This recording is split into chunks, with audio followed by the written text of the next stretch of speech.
Vishwavani TV ప్రేక్షకులకు యేసు ప్రభువారి యొక్క ఉన్నతమైన నామములో ప్రత్యేకమైన వందనాలు ప్రేమపూర్వకంగా తెలియచేస్తూ ఉన్నాను.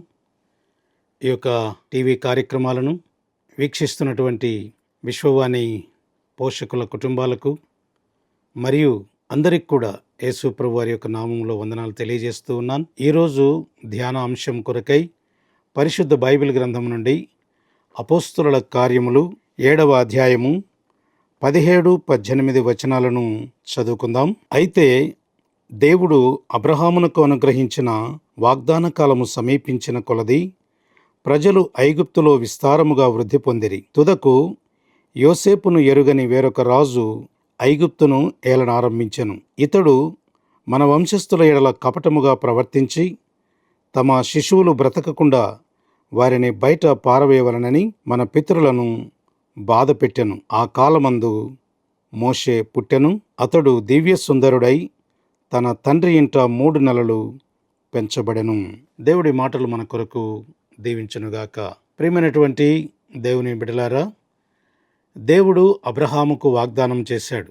వాగ్దానం చేసినవాడు నమ్మదగినవాడు, నీతిమంతుడు. కనుక మరి వాగ్దానము వారి యొక్క జీవితాల్లో నెరవేరడానికి మరి దేవుడు ఒక ప్రత్యేకమైన సమయాన్ని ఏర్పాటు చేసి ఉంటాడు. అందుకే పరిశుద్ధ బైబిల్ గ్రంథం సెలవిస్తుంది, ప్రతిదానికి ఒక సమయం ఉంది అని. అయితే మరి ఇక్కడ చదవబడినటువంటి వాక్య భాగంలో మనం చూస్తే మోషే ఎప్పుడైతే ఆయన అక్కడ పుట్టాడో ఆ యొక్క సందర్భంలో మనం చూస్తే ఆ దేవుడు తన యొక్క వాగ్దానమును నెరవేర్చుకొనడానికి ఆ మోషే పెరిగి పెద్దవాడై ఇశ్రాయేలు ప్రజలను ఐగుప్తు బానిసత్వము నుంచి విడిపించగలిగేటటువంటి సామర్థ్యము కలిగిన గొప్ప నాయకుడిగా దేవుడు తయారు చేశాడు. 40 సంవత్సరాలు ఆయన ఐగుప్తు రాజు యొక్క అంతఃపురములో ఆయన పెరిగాడు, సకల విద్యలు అభ్యసించాడు. అయితే దేవుని యొక్క వాగ్దానం నెరవేరాలి అంటే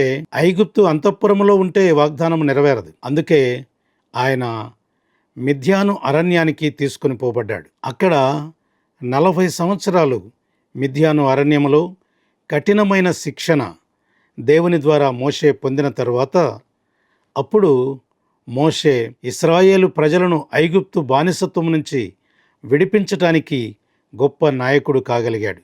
గొప్ప సామర్థ్యం కలిగిన వ్యక్తిగా దేవుడు చేయగలిగాడు. కనుక ప్రియమైనటువంటి దేవుని బిడలారా, దేవుడు తయారు చేస్తేనే మనము దేవుని కొరకు ఉపయోగపడగలం. మనం ఏదో తయారైపోయి నేను అది చేస్తాను ఇది చేస్తాను అనుకుంటే మనమేమీ చేయలేం. దేవునికి వేరుగా ఉండి మనమేమీ చేయలేం. అయితే చూడండి, మోషే మరి ఆయన యొక్క జీవితంలో 7 శ్రేష్టమైనటువంటి ప్రార్థనలు చేశాడు. ఆ ప్రార్థనలు ఏమిటి అన్నది పరిశుద్ధ బైబిల్ గ్రంథం ద్వారా మనము ధ్యానం చేద్దాం.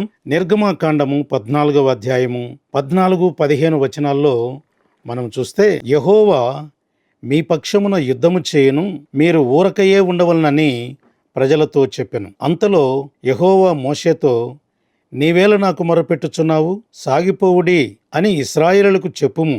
ఎర్ర సముద్రములో మునిగిపోకుండా ఉండునట్లు ఇశ్రాయేలు ప్రజల యొక్క క్షేమం కొరకు అతను ప్రార్థించినట్లుగా మనం చూస్తూ ఉన్నాం. ప్రియమైనటువంటి దేవుని బిడ్డలారా, మోషే ఫరో ఎదుట ఎన్ని అద్భుతమైన కార్యములు చేసినప్పటికీ కూడా తన యొక్క హృదయము కఠినము చేయబడుతూ వచ్చింది. తన ప్రజలను దేవుని ఆరాధించడానికి పంపించమని అడిగితే ససేమిరా అంటూ తాను ఏదో ఒక సాకు చెప్పి పంపనీయకుండా ఆపివేస్తూ ఉన్నాడు. చివరికి దేవుడు చేసిన అద్భుత కార్యాలు, ఆశ్చర్యమైన కార్యాలు చూసి తన యొక్క కఠిన హృదయాన్ని మార్చుకొని ఇశ్రాయేలు ప్రజల్ని వారి యొక్క దేవుణ్ణి ఆరాధించుకోవడానికి పంపిస్తాను అని హృదయంలో అనుకొని పంపిస్తున్నట్లుగా మనం చూస్తూ ఉన్నాం. పంపినట్లే పంపాడు. వెనక తన సైన్యాన్ని, రథాలను సిద్ధం చేసి ఎలాగైనా వీరిని పోనీయకూడదు అని చెప్పి ఇశ్రాయేలు ప్రజలని తరుముతూ ఉన్నట్లుగా చూస్తూ ఉన్నాం. అయితే ఆ సమయంలో సహాయం కొరకు మోషే దేవునిని ప్రార్థించినట్లుగా మనం చూస్తూ ఉన్నాం. కనుక ప్రియమైనటువంటి దేవుని బిడ్డలారా, మరి ఎర్ర సముద్రంలో ఇశ్రాయేలు ప్రజలు పడి మునిగిపోకుండా వారి కొరకు ప్రార్థన చేసినప్పుడు దేవుడు ఆ ప్రార్థన విన్నాడు. వెంటనే సహాయం చేశాడు. దేవుని వాక్యములో చెప్పబడినట్లుగా మీ ప్రార్థన విననేరకుండానట్లు నా చెవులు మందముగా లేవు, మీకు సహాయము చేయనేరకుండానట్లు నా హస్తములు కురచగా లేవు అని మరి దేవుడు చెప్తూ ఉన్నాడు. కనుక ఎప్పుడైతే మోషే ఇశ్రాయేలుల పక్షముగా ప్రార్థన చేశాడో గొప్ప కార్యాన్ని దేవుడు చేశాడు. ఎర్ర సముద్రాన్ని 2 పాయలుగా చేసి ఆరిన నేలనిచ్చి ఇశ్రాయేలు ప్రజలు 6 లక్షల కాల్బలమును నడిపించగలిగాడు అంటే ఎంత గొప్ప కార్యం. ప్రేమైనటువంటి వారలారా, నీ జీవితంలో, నా జీవితంలో ఇలాంటి ముందు చూస్తే ఎర్ర సముద్రం, వెనక చూస్తే ఫరో సైన్యం, ఇలాంటి పరిస్థితులు మన జీవితాల్లో ఎన్నోసార్లు ఎదురయ్యాయి. ఎందుకంటే వాటిని ఎదుర్కోలేక, వాటి నుంచి బయటపడలేక సతమతమవుతూ విసిగిపోయి చివరికి ఎందుకీ బ్రతుకు, చనిపోతే బాగుండు అని ఆత్మహత్యలు చేసుకునే పరిస్థితులకు కూడా ఎంతోమంది గురయ్యారు. కానీ అలాంటి పరిస్థితిలో మరి ఆత్మహత్య శరణ్యం కాదు, ఆత్మహత్య దానికి పరిష్కారం కాదు, లేక చనిపోవడం పరిష్కారం కాదు. జీవము కలిగిన దేవుడు మనకున్నాడు. ఇంకొక ప్రార్థన, 2వ ప్రార్థనగా మనము చూసినట్లయితే నిర్గమకాండము 15వ అధ్యాయము 25వ వచనం. అతడు యెహోవాకు మొర్రపెట్టెను, అంతటా యెహోవా అతనికి ఒక చెట్టు చూపెను, అది ఆ నీళ్లలో వేసిన తరువాత నీళ్లు మధురములాయను. దేవునికి స్తోత్రం. ప్రియమైనటువంటి వారలారా, చేదు జీవితం లేక చేదు యొక్క అనుభవాన్ని పోగొట్టడానికి చేసే ప్రార్థన. మోషే ఇశ్రాయేలు ప్రజలు త్రాగడానికి నీళ్లు లేవు, అయితే ఒక దగ్గర నీరు వారికి దొరికినప్పుడు ఆ నీరు త్రాగుతూ ఉంటే అది చాలా చేదుగా ఉంది. అప్పుడు ఆ చేదు ఎలా తీసివేయాలి అని చెప్పి దేవునికి మొరపెట్టాడు. ప్రతి సమస్యకు పరిష్కారము దేవుడే తప్ప నీకున్న డబ్బు కాదు, నీకున్న బంధువులు కాదు, నీకున్న స్నేహితులు కాదు, నీకున్న ఏ ఆస్తిపాస్తులు కావు. ఏవి కూడా నీ జీవితంలో వచ్చిన సమస్యకు పరిష్కారం దేవుడే. ఎందుకంటే ఆయనే సమస్తమును చేసినవాడు, ఆయనే అన్నిటి నుంచి తప్పించగలిగినవాడు, ఆయనే ధైర్యపరచువాడు, ఆయనే ఓదార్చువాడు, ఆయనే నేను నిబ్బరము కలిగి ధైర్యముగా ఉండమని అభయమిచ్చినటువంటి దేవుడు. ఎవరైనా ఉన్నారా ఈ లోకంలో? మన దేవుడు తప్ప. కాబట్టి చేదు జీవితాన్ని మధురంగా మార్చడానికి ప్రార్థన చేశాడు. ప్రార్థన చేసినప్పుడు మోషేకు ఒక చెట్టును చూపించి ఆ చెట్టును నీళ్ళలో వేయమని చెప్పగానే ఆ నీళ్ళలో వేసినప్పుడు నీళ్లు మధురముగా మార్చబడ్డాయి. ప్రియమైనటువంటి వారలారా, ఆ చెట్టు ఎవరు అని మనం ఆలోచన చేస్తే ఆ చెట్టు ప్రభు అయిన యేసుక్రీస్తు వారికి సాదృశ్యముగా ఉన్నట్లుగా మనం చూస్తూ ఉన్నాం. ఈ లోకము చేదు జీవితం, ఈ లోకమంతా పాప జీవితం. ఈ లోకములో ఏ భేదము లేదు, అందరూ పాపము చేసి దేవుడు అనుగ్రహించు మహిమను పొందలేకపోతున్నారు అని చెప్పి దేవుని యొక్క వాక్యం తెలియచేస్తుంది. ఇలాంటి చేదు లోకములో, పాప లోకములో అది మధురముగా మార్చబడాలి అంటే నువ్వెన్ని ప్రయత్నాలు చేసినా అది మధురంగా మార్చబడదు. నువ్వెన్ని దాన ధర్మాలు చేసినా, తీర్థయాత్రలు చేసినా, పూజలు పునస్కారాలు చేసినా, ఇంకిన్ని మంచి పనులు చేసినా నీ యొక్క చేదు జీవితాన్ని మధురంగా మార్చే ప్రసక్తే లేదు. ఎప్పుడైతే ప్రభు అయిన యేసుక్రీస్తు వారు నీ జీవితంలో అడుగు పెడతారో, నా జీవితంలో అడుగు పెడతారో, అప్పుడు మన జీవితాలు మధురంగా మార్చబడతాయి. ప్రియమైనటువంటి వారలారా, మనం ఆలోచన చేయాలి. ప్రభువు తప్ప నీ జీవితాన్ని మధురంగా మార్చగలిగిన వారు లోకంలో ఎవరూ లేరు. ఎందుకంటే ఆయన పరిశుద్ధుడు. పరిశుద్ధుడు మాత్రమే పరిశుద్ధమైన జీవితాన్ని ఇవ్వగలడు. ఒక పాపి పాప జీవితాన్ని ఇవ్వగలడు, కానీ పరిశుద్ధమైన జీవితాన్ని ఇవ్వలేడు. కనుక మనము రూతు గ్రంథంలో కూడా చూస్తే ఆ 1వ అధ్యాయము 20వ వచనంలో చూస్తే దేవుడు మధురమైన జీవితం ఇస్తే దానిని మారాగా మార్చుకున్నాం. దేవుడు నయోమి అనగా మధురం. కాబట్టి మనల్ని దేవుడు పరిశుద్ధులుగానే చేశాడు. మొదట దేవుడు తన పోలికలో తన స్వరూపములో చేసుకున్నాడు. కానీ మన స్వయంకృత అపరాధము వలన మనం ఏం చేయబడ్డాం? మారాగా మార్చబడ్డాం. మారాగా మార్చబడినటువంటి నా జీవితాన్ని మధురంగా మార్చడానికే 2000 సంవత్సరాల క్రితం దేవాది దేవుడు మానవుడై రక్తమాంసములలో పాలివాడై భూలోకములో యేసుక్రీస్తు అనే నామధేయముతో అవతరించి సమస్త మానవుని యొక్క పాప పరిహారము నిమిత్తం, పాప ప్రక్షాళనము చేయడానికి, పాపము నుంచి విమోచించటానికి ఆయన తన శ్రేష్టమైనటువంటి రక్తాన్ని మన కొరకు కార్చాడు. ఆయన విలువైనటువంటి ప్రాణాన్ని మన కొరకు పానంగా పెట్టాడు. కాబట్టి ఆయన రక్తము కార్చడం ద్వారా, మరి ప్రాణము పెట్టడం ద్వారా మారా అనుభవములో ఉన్న మన జీవితాలకు పాప క్షమాపణ కలిగింది. పరిశుద్ధమైన జీవితాన్ని పొందుకోగలిగాం. కనుక ప్రియమైనటువంటి వర్లారా, మనం ఆలోచించాలి. ఒకరోజు ఒక ఊరిలో ఒక భక్తుడు ప్రయాణం చేస్తున్నాడట. ఓడలో ప్రయాణం చేస్తుంటే ఆ ఓడ పగిలిపోయి ప్రయాణికులంతా చెల్లాచెదురైపోయి నీటిలో మునిగిపోతూ ఉన్నారు. అయితే ఈ భక్తుడు మాత్రం ఏదో ఒక బాధపడి ఒడ్డుకు చేరుకున్నాడు. ఒడ్డుకు చేరుకుంటే అది ఒడ్డు కాదు, అక్కడ జనసంచారం ఎవరూ లేరు. ముండ్ల పొదలతో నిండినటువంటి ఒక దీవి. అక్కడికి చేరుకున్నాడు. అక్కడికి చేరుకున్న తర్వాత తాను తినడానికి తిండి లేదు, కట్టుకోవడానికి వస్త్రము లేదు, నివాసము లేదు.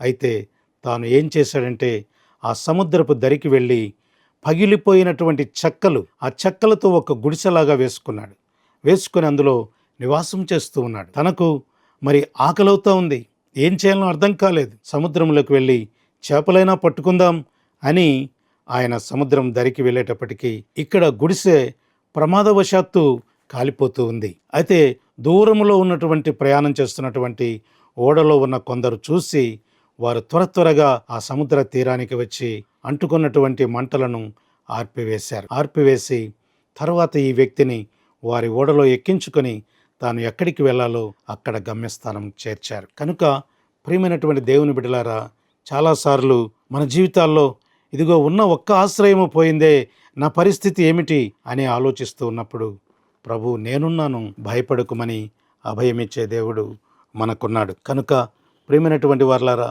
మనం ఆలోచించాలి. మూడవదిగా మోషే చేసిన ప్రార్థన. నిర్గమకాండము 17వ అధ్యాయము. యెహోషువ మోషే తనతో చెప్పినట్లు చేసి అమాలేకీలతో యుద్ధమాడాను. మోషే, అహరోను, హూరు అనువారు ఆ కొండ శిఖరమెక్కిరి. మోషే తన చెయ్యి పైకి ఎత్తినప్పుడు ఇశ్రాయేలీలు గెలిచిరి. మోషే చెయ్యి దింపినప్పుడు అమాలేకీలు గెలిచిరి. చూసారా, ఇక్కడ గెలుపు కొరకు ప్రార్థన చేస్తూ ఉన్నాడు. తన ప్రజల యొక్క క్షేమం కొరకు, తన ప్రజలను శత్రువుల చేతిలో నుంచి విడిపించబడాలని ప్రార్థన చేస్తూ ఉన్నాడు. ఆ ప్రార్థన చేతులు ఎత్తినప్పుడు ఇశ్రాయేలు ప్రజలు గెలుస్తూ ఉన్నారు, చేతులు దించినప్పుడు అమాలేకీయులు గెలుస్తున్నారు. అందుకే చేతులు వంచకుండా ఉండడానికి మరి అహరోను, హూరు వారిద్దరూ కూడా సపోర్టుగా సహాయపడి ఆ చేతులు దించకుండా ఉండగలిగేటటువంటి పరిస్థితిని వారు చేశారు. కనుక విజయము సాధించారు. నాలుగవదిగా మనం చూస్తే నిర్గమకాండం 32వ అధ్యాయము 32వ వచనములో చూస్తే, అయ్యో నీవు వారి పాపమును ఒకవేళ పరిహరించితివా, లేని ఎడల నీవు వ్రాసిన నీ గ్రంథములో నుండి నా పేరు తుడిచివేయము అని బ్రతిమలాడుకుంటూ ఉన్నాడు. దేని కొరకు అంటే వారి ప్రజల యొక్క పాపక్షమాపణ కొరకు. నేను నా జీవితంలో ఇతరుల పాపక్షమాపణ కొరకు మనం ప్రార్థన చేస్తున్నామా? అలాగే 5వది చూస్తే సంఖ్యాకాండం 12వ అధ్యాయము 13వ వచనం. మోషే ఎలుగెత్తి, దేవా దయచేసి ఈమెను బాగు చేయమని యెహోవాకు మొర్రపెట్టెను. ఇక్కడ చూస్తే తన సొంత అక్క మిరియాము కొరకు ప్రార్థన చేస్తూ ఉన్నాడు. మోషే మీద తిరుగుబాటు చేసినందుకు, ఒక దైవజనుని లేనిపోని మాటలు అన్నందుకు, చాలాసార్లు మేమే నీతిమంతులం అనుకుంటూ ఎప్పుడు ఇతరులను తృణీకరిస్తూ ఉంటాం. అలాంటి పరిస్థితి మన జీవితాల్లో ఉండకూడదని మోషే తన యొక్క ప్రార్థన ద్వారా తెలియచేస్తూ ఉన్నాడు. మరి తనను దూషించినప్పటికీ, తిరుగుబాటు చేసినప్పటికీ తన అక్క యొక్క క్షేమం కొరకు ఆయన ప్రార్థన చేస్తూ ఉన్నాడు. ఎప్పుడైతే ప్రార్థన చేశాడో మిరియాము స్వస్థత పొందినట్లుగా మనం చూస్తూ ఉన్నాం. ప్రియమైనటువంటి దేవుని బిడ్డలారా, ఇంకొక 6వ ప్రార్థన చూస్తే సంఖ్యాకాండం 14వ అధ్యాయము 19వ వచనం. ఐగుప్తులో నుండి వచ్చినది మొదలుకొని ఇది వరకు నీవు ఈ ప్రజల దోషమును పరిహరించి ఉన్నట్లు నీ కృపాతిశయమును బట్టి ఈ ప్రజల దోషమును దయచేసి క్షమించుమని యెహోవాతో చెప్పగా, యెహోవా నీ మాట చొప్పున నేను క్షమించి ఉన్నాను అంటూ ఉన్నాడు. చూసారా, మోషే ఏ ప్రజల పక్షంగా ప్రార్థన చేసినా కానీ మోషే మాట దేవుడు కాదనలేదు. మోషే కూడా సాత్వికుడుగా, దీన మనస్సు కలిగిన వాడుగా ప్రభు యొక్క మనస్సును కలిగి ఉన్నాడు. మనము కూడా అటువంటి మనస్సును కలిగి ఉంటే మనము ఏ ప్రజల యొక్క క్షేమం కొరకు లేక పాప క్షమాపణ కొరకు ప్రార్థన చేస్తే మన ప్రార్థన కూడా దేవుడు వింటాడు. అలాగే 7వ ప్రార్థన, యెహోవా సమస్త మానవుల ఆత్మలకు దేవా, యెహోవా సమాజము కాపరిలేని గొర్రెల వలె ఉండకుండానట్లు ఈ సమాజము మీద ఒకని నియమించుము. దేవునికి స్తోత్రం.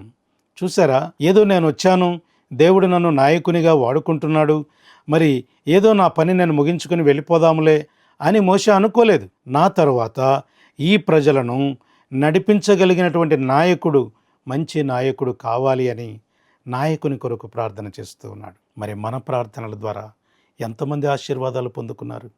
మన ప్రార్థనల ద్వారా ఎంతమందికి మారా అనుభవంలో నుంచి మధురంగా మార్చబడ్డారు?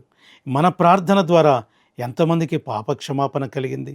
మన ప్రార్థన ద్వారా మన తర్వాత ఎంతమంది నాయకులను తయారు చేయగలిగాం అని పరీక్షించుకొని ముందు కొనసాగుదాం.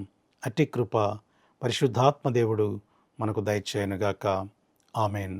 ప్రార్థన చేసుకుందాం. ప్రేమ స్వరూపైన మా ప్రియ పరలోకపు తండ్రి, మీ ప్రశస్తమైన శ్రేష్టమైన నామమును బట్టి మా హృదయపూర్వక వందనాలు, స్తోత్రాలు చెల్లిస్తున్నాం. నాయనా, ఈ దినం ప్రభువా, మోషే ద్వారా 7 ప్రార్థనలు తన యొక్క జీవితంలో చేయడం ద్వారా అనేక మంది మేలులు పొందారు, అనేక మంది దీవించబడ్డారు, ఆశీర్వదించబడ్డారు. తండ్రి, మా ప్రార్థనల ద్వారా అనేకులు దీవించబడాలి, మా ప్రార్థనల ద్వారా అనేకులు రక్షణ పొందాలి. కృప చూపించి అద్భుతమైన కార్యాలు చేసి మీరు మహిమ పొందమని మమ్మలను మీ కృపాస్థలకు అప్పగించుకుంటూ యేసు పరిశుద్ధ నామమున స్తుతించి అడిగి వేడుకుంటున్నాము తండ్రి. ఆమెన్. ఇప్పుడు మన పరమ తండ్రి అయిన దేవుని ప్రేమయు, ప్రభు అయిన యేసుక్రీస్తు వారి యొక్క కృపయు, పరిశుద్ధాత్మదేవుని యొక్క అన్యోన్య సహవాసము, సన్నిధి సహాయము మనకు సర్వ పరిశుద్ధులకు సర్వదా సదాకాలము తోడయుండి నడిపించునుగాక. ఆమెన్. ఆమెన్.